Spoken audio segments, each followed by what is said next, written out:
Chris Brown says his biggest struggle isn't the music, it's the doors that never open for him. Some people in higher places or that have those doors to open for me, they don't want to open the door. What really happened behind Chris Brown's Memphis cancellation?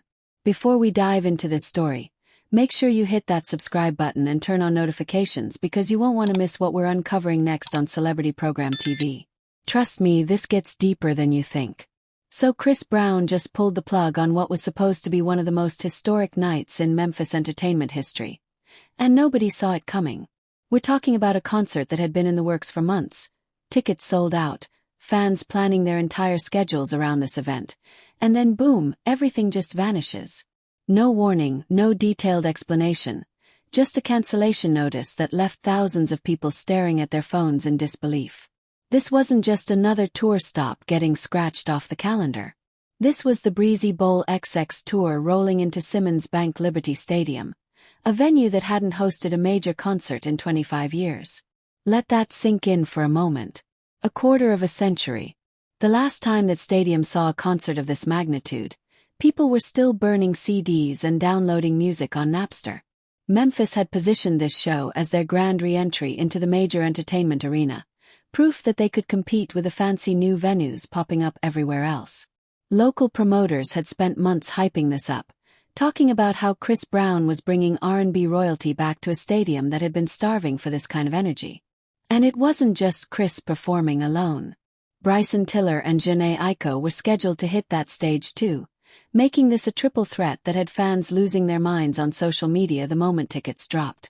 We're talking about an R&B lineup that could have defined the fall concert season, a celebration of Chris Brown's 2 decades in the industry, wrapped up in one unforgettable night. Except it's not going to happen. Ticketmaster sent out those dreaded cancellation emails, promising automatic refunds within 2 to 3 weeks, but offering absolutely zero context about why this entire production just imploded. No explanation about logistics, no mention of scheduling conflicts, nothing about health issues or production problems. Just silence. And you know what silence does in situations like this? It breeds speculation, conspiracy theories, anger. Because when you've got thousands of people who cleared their calendars, bought outfits, arranged babysitters, booked hotels, and mentally prepared themselves for what was supposed to be an epic experience, and then it all gets yanked away without a proper explanation, people want answers. They deserve answers. For the stadium itself, this cancellation hits different. Simmons Bank Liberty Stadium primarily hosts college football games and the Southern Heritage Classic, events that bring their own energy but don't quite carry the same cultural weight as landing a major touring artist. This was supposed to be their breakthrough moment, their statement to the entertainment industry that Memphis venues can handle top-tier talent and deliver world-class concert experiences.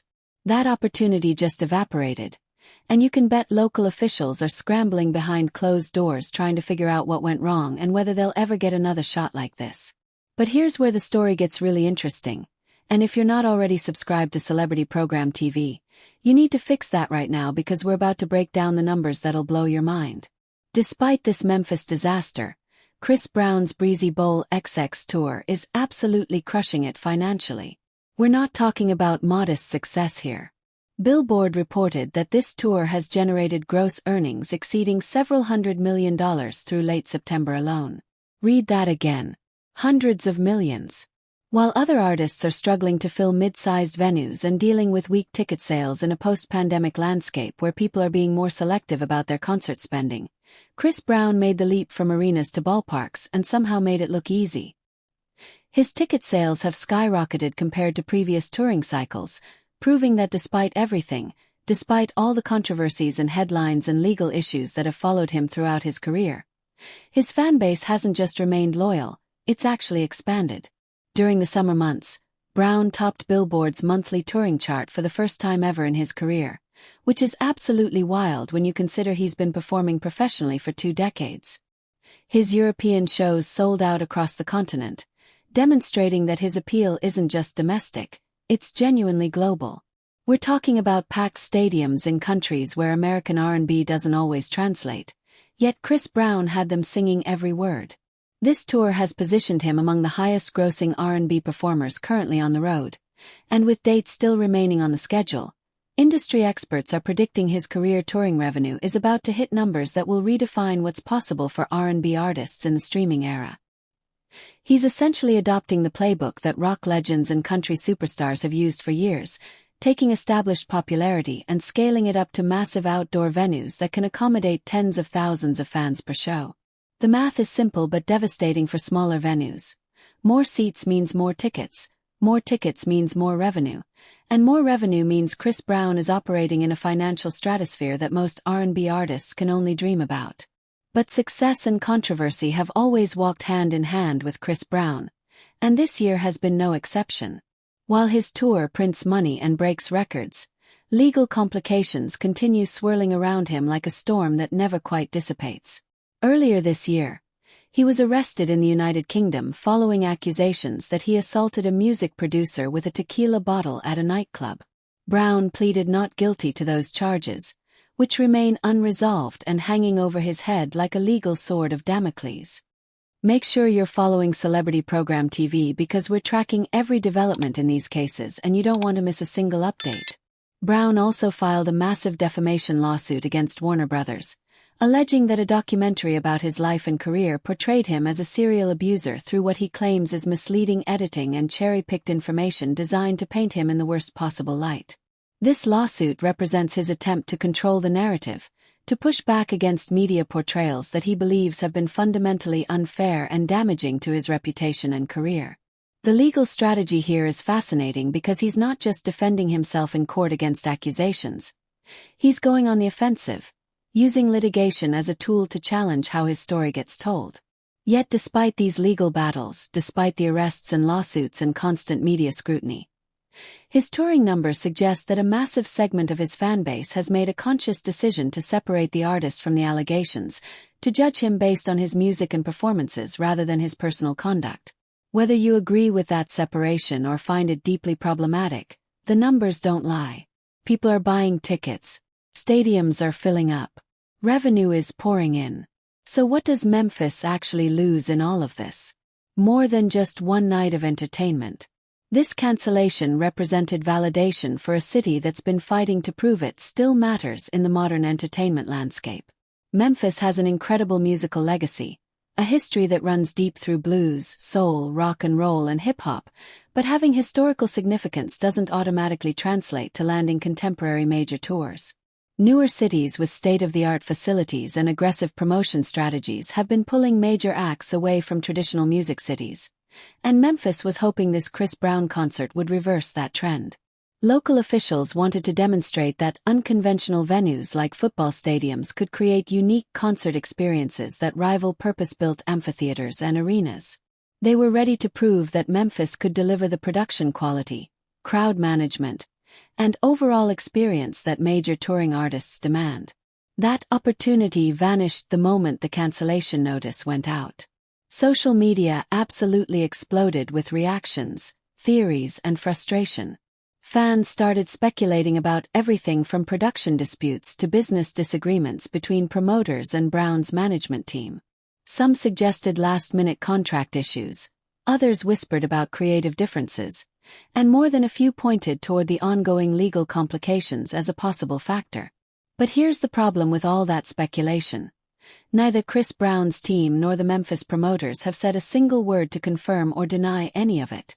The information vacuum has created a breeding ground for rumors, and in today's social media environment, rumors can take on a life of their own within hours.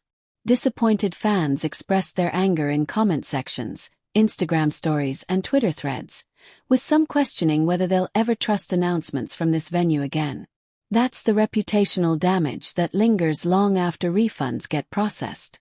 Trust, once broken, is incredibly difficult to rebuild. Despite the Memphis situation, the Breezy Bowl XX tour rolls forward with remaining dates scheduled through late October. The tour's name itself carries weight, acknowledging both Chris Brown's longtime nickname and his 2-decade milestone in an industry that chews up and spits out artists with ruthless efficiency. These concerts are framed as retrospective celebrations, career-spanning performances that showcase his evolution from teenage sensation to mature performer with staying power that defies conventional wisdom about longevity in R&B. His ability to command stadium crowds 20 years into his career signals something significant about changing dynamics in R&B touring. For decades, the stadium and arena circuit belonged primarily to rock bands, pop superstars, and country music's biggest names, with R&B artists typically playing smaller venues even at the peak of their popularity. Chris Brown's success at this scale suggests there's been untapped demand all along for R&B productions that match the ambition and spectacle of other genres. He's proving that with the right production values, the right special guests, and the right marketing approach, R&B can fill enormous venues and generate the kind of revenue that positions artists as legitimate business empires rather than just musicians. The remaining shows on this tour will determine whether Chris Brown reaches entirely new financial benchmarks that could reshape expectations for future R&B touring. If he continues selling out these massive venues and generating hundreds of millions in revenue, other R&B artists will absolutely take notice and start demanding similar opportunities from promoters and venues. This could trigger a fundamental shift in how the genre approaches live performance, moving away from the intimate club settings and mid-sized theater vibes that have traditionally defined R&B shows toward massive productions that prioritize scale and spectacle. For Memphis, this cancellation serves as a harsh reminder that in the entertainment business, nothing is guaranteed until the artist actually steps on stage. Announced events can disappear without warning, leaving venues holding empty stadiums and fans holding worthless tickets, at least temporarily until those refunds process. The city's hopes of breaking back into the major concert circuit have taken a serious hit, and venue officials are left wondering what could have been. They'll need to rebuild credibility, convince other major artists that Memphis is worth including on their tour routes, and somehow overcome the narrative that they couldn't deliver on their biggest concert promise in 25 years. That's not an easy sell in an industry where perception often matters as much as reality. So where does all of this leave us? With more questions than answers, which seems to be the recurring theme in any story involving Chris Brown. The Memphis cancellation remains unexplained, the tour continues raking in massive revenue, legal issues simmer in the background, and fans are left trying to reconcile their love for his music with the complicated reality of who he is as a public figure. What we do know is that Chris Brown's commercial viability remains undeniable. His fanbase remains loyal to a degree that honestly surprises industry observers, and his ability to navigate controversy while maintaining career momentum is something we haven't really seen at this level in modern R&B. The next few weeks will be crucial as the tour heads into its final dates, and we see whether any additional cancellations occur, or if Memphis was truly an isolated incident. If you want to stay on top of every development in this story and every other major celebrity news event that's shaping the entertainment landscape, you absolutely need to subscribe to Celebrity Program TV right now. Hit that notification bell because we're bringing you the stories behind the headlines, the context that mainstream coverage misses, and the analysis that helps you understand not just what happened but why it matters. This Memphis cancellation might seem like just another disappointed fanbase story, but it actually tells us something profound about power dynamics in entertainment, about how artists with enough commercial success can operate by their own rules, and about how cities desperate for cultural relevance can get left behind without explanation or apology. We'll be watching to see if Chris Brown or his team ever provides clarity about what happened, whether Memphis gets another shot at hosting a major concert of this magnitude, and how this incident affects future touring decisions by other major artists. The story's not over, it's just getting started, and you're going to want to be here with us at Celebrity Program TV as it unfolds. Subscribe now because the next chapter is coming sooner than you think.